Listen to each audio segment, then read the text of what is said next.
नमस्ते investors. Simply stocks में आपका स्वागत है।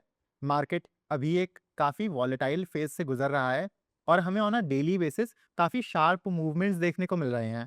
पर साथ में ये काफ़ी अच्छा टाइम भी है सस्ते में क्वालिटी स्टॉक्स खरीदने का, क्योंकि कई सारे बिजनेसेस ऐसे भी हैं जो फंडामेंटली स्ट्रांग हैं, बढ़िया ग्रो कर रहे हैं, जिनका लॉन्ग टर्म आउटलुक अच्छा है और उनका वॉर से लेना देना भी नहीं है, पर फिर भी वो ब्रॉडर मार्केट फॉल के चलते अच्छा खासा करेक्ट हुए हैं। तो आज के वीडियो में हम 5 ऐसे ही डिस्काउंटेड बिज़नेसेस डिस्कस कर रहे होंगे, पर as a SEBI registered research analyst हमें ये डिस्क्लेमर देना है कि ये पाँचों स्टॉक्स या तो हमारे खुद की पोर्टफोलियो होल्डिंग्स हैं, वरना ये हमारी ट्रैकिंग या कवरेज लिस्ट का पार्ट हैं। उसका आपको ध्यान रखना है। और ये वीडियो किसी भी तरह से इन बिज़नेसेस पर बाय या सेल रिकमेंडेशन बिल्कुल भी नहीं है। हमारा मोटिव आपको एक फ्रेमवर्क देना है, ताकि आप खुद से ऐसे डिस्काउंटेड अपॉर्चुनिटीज़ को एक्सप्लोर करके एनालाइज़ कर पाओ। चलिए इसके साथ ही शुरू करते हैं। अपनी लिस्ट में सबसे पहला बिज़नेस जो हम आज स्टडी करेंगे वो है यथार्थ हॉस्पिटल। यथार्थ के पास 8 हॉस्पिटल्स में 2500 बेड्स से ज़्यादा की कैपेसिटी है और इनमें से जो इनकी आगरा वाली फैसिलिटी है, ये इन्होंने हाल ही में खरीदी थी। तो अब उसकी सेल्स जुड़ने से ये जो मार्च क्वार्टर के रिजल्ट्स आ रहे होंगे, यहाँ हमें और अच्छी सेल्स ग्रोथ देखने को मिल रही होगी। बाकी दिसंबर क्वार्टर यानी कि Q3 से सेल्स ग्रोथ भी 20 से 30% रेंज से एक्सेलरेट होकर 46% हो गई है। माने कि इनका मैनेजमेंट जो पिछले 2 सालों से नए हॉस्पिटल्स बहुत स्पीड से खोलता या अन्य हॉस्पिटल्स को खरीदता आया है, अब वो हमें पूरा एग्ज़ीक्यूशन अपने सामने प्ले आउट होते हुए दिख रहा है। हॉस्पिटल सेक्टर है क्या कि अभी आप एक काफ़ी अच्छे केपेक्स साइकिल से गुज़र रहा है। डिमांड काफ़ी स्ट्रॉन्ग है और लगभग सभी कंपनियाँ ही एक्सपैंड कर रही हैं और यथार्थ आपका पूरे हॉस्पिटल सेक्टर में सबसे तेज ग्रो करता आया है। हॉस्पिटल्स और होटल्स आपके एसेट हेवी बिजनेसेस होते हैं, तो इनमें तेज ग्रो करना काफ़ी कठिन रहता है। नई हॉस्पिटल बिल्डिंग खड़ी करने में, फिर उसको प्रॉफिटेबल बनाने में समय लगता है। पर यथार्थ के मैनेजमेंट का एग्जीक्यूशन बहुत सॉलिड रहा है। ये खुद के हॉस्पिटल्स खोल के और अन्य हॉस्पिटल्स को एक्वायर करके दोनों के मिक्स से तेज ग्रो करते आए हैं। और इसके साथ इंटरेस्टिंग क्या है कि ये एक नहीं बल्कि 2-2 एस इन्वेस्टर्स का पोर्टफोलियो स्टॉक भी है। आप इधर देखोगे, मुकुल अग्रवाल और विजय केडिया दोनों की इसमें लगभग 1-1% की शेयर होल्डिंग है। ये आपका पहले से काफ़ी अच्छा था और करेक्शन के चलते वैल्यूएशन तो बहुत ही ज़्यादा अट्रैक्टिव हो गई है। हॉस्पिटल कंपनियाँ क्योंकि एसेट हेवी डिफेंसिव मॉडल्स होते हैं, तो इस वजह से प्रीमियम वैल्यूएशन पर ही ट्रेड करते मिलेंगे आपको। पर यथार्थ अभी आपको बस 37 के पीई रेशियो पर मिल रहा है। आप यहाँ देख सकते हो कि इसकी सेल्स ग्रोथ पूरे सेक्टर में सबसे ज़्यादा है और वैल्यूएशन सबसे कम, मीडियन वैल्यूएशन तक 43 है। तो अगर आपके पोर्टफोलियो में कोई हॉस्पिटल स्टॉक नहीं है, तो आपको इसे देखना चाहिए। कंपनी 1000 बेड्स से 2500 से ज़्यादा बेड्स कैपेसिटी पर आ चुकी है और यहाँ से भी इनका अगले 3-4 सालों में कैपेसिटी डबल करके 5 से 6000 बेड्स करने का टारगेट है। यथार्थ के बाद दूसरा स्टॉक जो करेक्ट होकर काफ़ी अच्छे वैल्यूएशन पर अवेलेबल है, वो है जीना सीखो लाइफ केयर। जीना सीखो भी हॉस्पिटल्स चलाता है, पर ये यथार्थ की तरह एलोपैथिक नहीं, आयुर्वेदिक या आयुष हॉस्पिटल्स चलाते हैं, जहाँ लोग आयुर्वेदिक, योग, नेचुरोपैथी और होम्योपैथी ट्रीटमेंट्स के लिए जाते हैं। जीना सीखो का मैनेजमेंट भी बहुत अच्छे से एग्जीक्यूट करता आया है। इनके देश भर में 58 अस्पताल हो गए हैं, जिनमें 2800 बेड्स की कैपेसिटी है। इनका आयुर्वेदिक दवाओं और ओटीसी का भी प्रोडक्ट पोर्टफोलियो है, वो भी अभी काफ़ी अच्छा कर रहा है। और इनका ना कैपिटल लाइट मॉडल है, माने कि कई फैसिलिटीज़ ये लीज़ पर लेते हैं और रेगुलर हॉस्पिटल्स के कंपैरिजन में आयुष हॉस्पिटल में आपकी इन्वेस्टमेंट कम लगती है। तो इनके रिटर्न रेशियोज़ भी काफ़ी स्ट्रॉन्ग हैं, आप यहाँ देख सकते हैं। और भारत में अभी आयुर्वेदिक उपचार का मार्केट भी बहुत स्पीड से ग्रो कर रहा है और बजट में भी इसके लिए ट्रिगर था। इनका प्लान है कि अगले 3 से 5 सालों में बेड काउंट 7000 से 10,000 कर ले जाएँगे, जो कि आपकी बढ़िया 35 से 40% की कैपेसिटी ग्रोथ बनती है। और इसमें अगर आप 5 से 10% टाइप आरपॉप ग्रोथ और जोड़ दो, माने कि वो सेल्स ग्रोथ जो रेट्स बढ़ाने से आएगी, तो आपको 35 से 36 के पीई पर 40 से 50% टाइप ग्रोथ बिज़नेस मिल रहा है। और इधर आप इनके रिटर्न रेशियोज़ भी देख सकते हो। ये अपने 52 वीक हाई से अभी 30% डाउन चल रहा है स्टॉक। अब देखिए, ये बिज़नेसेस अभी अच्छे लग रहे हैं, पर आप इनमें से और एक्चुअली किसी भी स्टॉक को टेकन फॉर ग्रांटेड नहीं ले सकते हो कि खरीद लिया किसी स्टॉक को इस सोच में कि ये तो सालों साल अच्छा करेगा। बाय एंड फॉरगेट ऑनेस्टली सुनने में बहुत अच्छा लगता है, पर रियलिटी में काम नहीं करता है। और अगर आप स्मॉल या मिड कैप स्टॉक्स में इन्वेस्ट करते हो, तब तो और क्लोजली आपको उन्हें ट्रैक करना पड़ेगा। उनके रिजल्ट्स ठीक आ रहे हैं कि नहीं, या कोई रिस्क तो नहीं बन रहा है। वहाँ चीज़ें बहुत स्पीड से बदलती हैं। तो आप जैसे सीरियस इन्वेस्टर्स के लिए, या जिनका पोर्टफोलियो बड़ा है, तो उनके लिए हमने एक पर्सनल व्हाट्सएप कम्युनिटी बनाई है, जहां हम 100 से ज़्यादा अच्छे-अच्छे बिज़नेसेस को आपके लिए क्लोज़ली ट्रैक करते हैं। आपको उनके business model, valuation, risk factors, कैसे रिजल्ट्स आ रहे हैं, सब पर बहुत ही आसान भाषा में अपडेट्स देते हैं। हम समय-समय पर अलग-अलग सेक्टर्स पर वेबिनार्स और वर्कशॉप्स भी करते हैं, जो कम्युनिटी मेंबर्स के लिए एकदम फ्री होती हैं। जैसे हम अगले ही संडे डिस्काउंटेड स्टॉक्स पर एक वेबिनार कर रहे हैं। यहाँ हम अपना पोर्टफोलियो भी शेयर करते हैं इस कम्युनिटी में, और वन ऑन वन आपके सारे डाउट्स भी क्लियर करते हैं। पर याद रहे, ये एक पेड कम्युनिटी है और इसमें 2 प्लान्स हैं। ₹6000 का 6 महीने के लिए और ₹10,000 का साल भर के लिए। 6 महीने वाले प्लान में आपका महीने का रेट ₹1000 पड़ेगा, और साल भर वाले में आपको मंथली रेट बस ₹850 पड़ेगा। तो अगर आप इंटरेस्टेड हैं, आप इस नंबर पर व्हाट्सएप कर दीजिए, वरना आप नीचे दिए हुए लिंक से भी हमें कॉन्टैक्ट करके ये कम्युनिटी ज्वाइन कर सकते हैं। वापस से अपने डिस्कशन पर आते हैं। तीसरा बिज़नेस जो आप इस करेक्शन में स्टडी कर सकते हैं, वो है ज़ोटा हेल्थ केयर।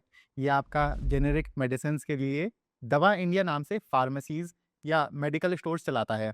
ये काफ़ी तेज़ी से एक्सपैंड कर रहे हैं, और आपने अपने आस-पास भी दवा इंडिया नाम से इनके स्टोर्स भी देखे होंगे ऑरेंज कलर के। इनके देश भर में 2500 फार्मेसीज़ हो गई हैं। ब्रांडेड दवाओं में और जेनेरिक्स में लगभग आप समझ लो 50 से 80-90% तक का प्राइस डिफरेंस होता है।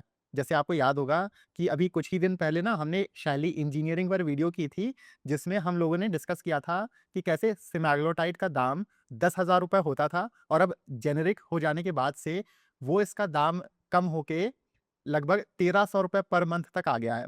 और भारत जैसे देश में आप समझो, जहाँ लो इनकम और मिडिल क्लास का इतना बड़ा कंट्रीब्यूशन है, ये बिज़नेस काफ़ी अच्छा कर सकता है लॉन्ग टर्म में।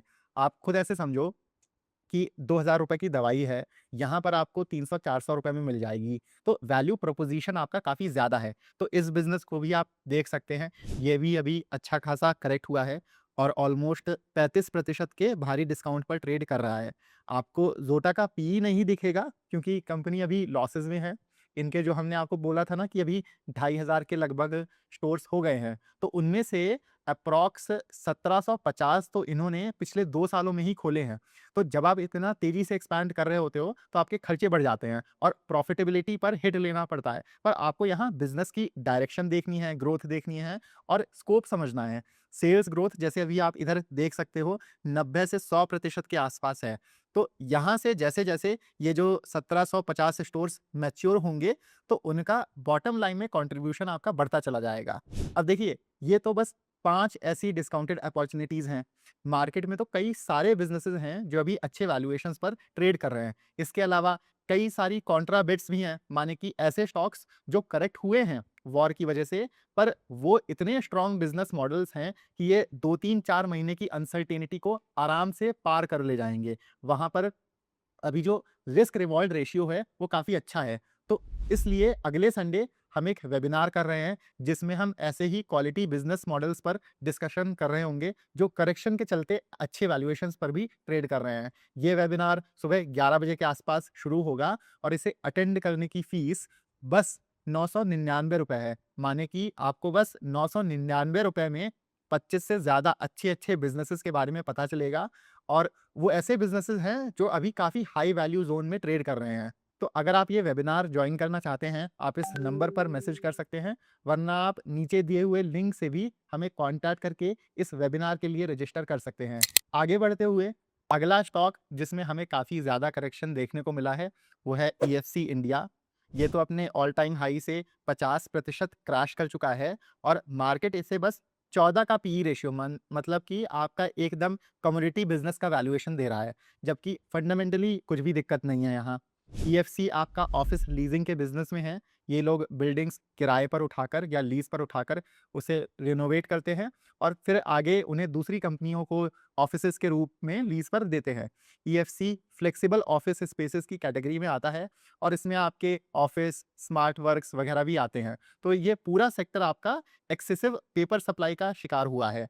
माने कि पहले बस आप देखोगे कि ऑफ़िस और ईएफसी लिस्टेड प्लेयर्स थे, फिर इसमें कई सारे लीज़िंग कंपनीज़ के आईपीओज़ आए, तो इन्वेस्टर्स के पास ना आप ऐसे देखो ऑप्शंस बढ़ गए और कैपिटल डिस्ट्रीब्यूट हो गई। बाकी थोड़ा बहुत नेगेटिव सेंटिमेंट एआई को लेकर भी है कि कंपनियाँ हायरिंग रोक देंगी। पर ऐसे में आपकी जो ना वहाँ पर बड़े ऑफ़िसेज़ वाला जो सेगमेंट है वो ज़्यादा इफ़ेक्ट होगा। फ्लेक्सिबल ऑफ़िस स्पेसेस में छोटे और मिड साइज़्ड प्लेयर्स आते हैं, वो कंपनियाँ ज़्यादा प्रेफ़र करती हैं और यहाँ अच्छी खासी डिमांड है। और अगर थोड़ा बहुत भी स्लो डाउन है, तब भी ना यहाँ पर ईएससी में आप ऐसे देखो वैल्यूएशन के नज़रिए से आपकी डाउनसाइड काफ़ी ज़्यादा प्रोटेक्टेड है। तो ये भी एक बिज़नेस है, जिसे आप इस करेक्शन में स्टडी कर सकते हैं। बाकी 5वाँ और आखिरी बिज़नेस जो इस मार्केट फॉल में काफ़ी अच्छे वैल्यूएशन पर मिल रहा है, वो है जीआरएसई या गार्डन रीच शिप बिल्डर्स।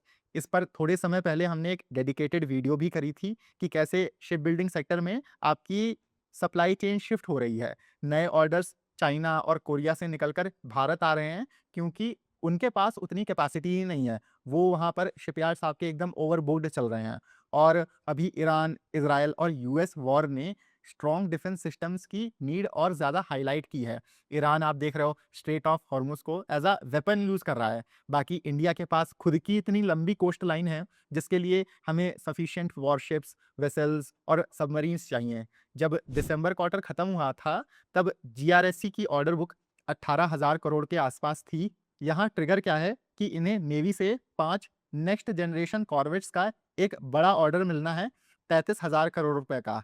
ये इसमें एज़ L1 बिडर सेलेक्ट हो गए हैं और आइडियली 31 मार्च तक इन्हें ये ऑर्डर अलॉट भी हो जाना चाहिए था, माने कि अनाउंसमेंट भी आ जानी चाहिए थी। पर अप्रूवल्स में देरी की वजह से ना शायद से ऑर्डर अलॉटमेंट डिले हो गया है। आपकी ये न्यूज़ कभी भी आ सकती है। तो यहाँ से होगा क्या कि इसके आने से इनकी ऑर्डर बुक आपकी जो 18,000 साढ़े 18,000 करोड़ से सीधा ढाई गुना 50,000 करोड़ से ज़्यादा की हो जाएगी। इसलिए अगले कुछ हफ्ते जीआरएससी आपका फ़ोकस में रहेगा और आपको इस बिज़नेस को बहुत क्लोज़ली ट्रैक करना चाहिए। ये नेक्स्ट जनरेशन कॉर्वेट्स के अलावा जीआरएससी का मैनेजमेंट P-17 ब्रावो प्रोजेक्ट को भी बहुत क्लोज़ली ट्रैक कर रहा है और अभी हाल ही में लैंडिंग प्लेटफ़ॉर्म डॉक या एलपीडी शिप्स का एक बड़ा प्रोजेक्ट काफ़ी समय से अटका हुआ था, उस पर भी काम आगे बढ़ गया है। तो मोटा-माटम अगले 1 से डेढ़ साल में शिप बिल्डिंग सेक्टर में लगभग 2.5 लाख करोड़ रुपए के ऑर्डर्स निकल रहे होंगे, जिनके लिए जीआरएसई बिड कर सकता है। तो ये भी एक बड़ा ट्रिगर है इस बिज़नेस के लिए और आपको इसे एक बारी स्टडी करना चाहिए। अब देखिए, ये सब रिसर्च में काफ़ी मेहनत लगती है, समय जाता है। आप हमें अपने लाइक्स और इस चैनल को सब्सक्राइब करके सपोर्ट करोगे, तो हमें और मोटिवेशन मिलेगी और हम आपके लिए ऐसे और वीडियोज़ टाइम पर ला पाएँगे। तो इस वीडियो को लाइक करके हमारे चैनल को सब्सक्राइब ज़रूर करिएगा। मिलते हैं हम आपसे अगले वीडियो में। Happy investing.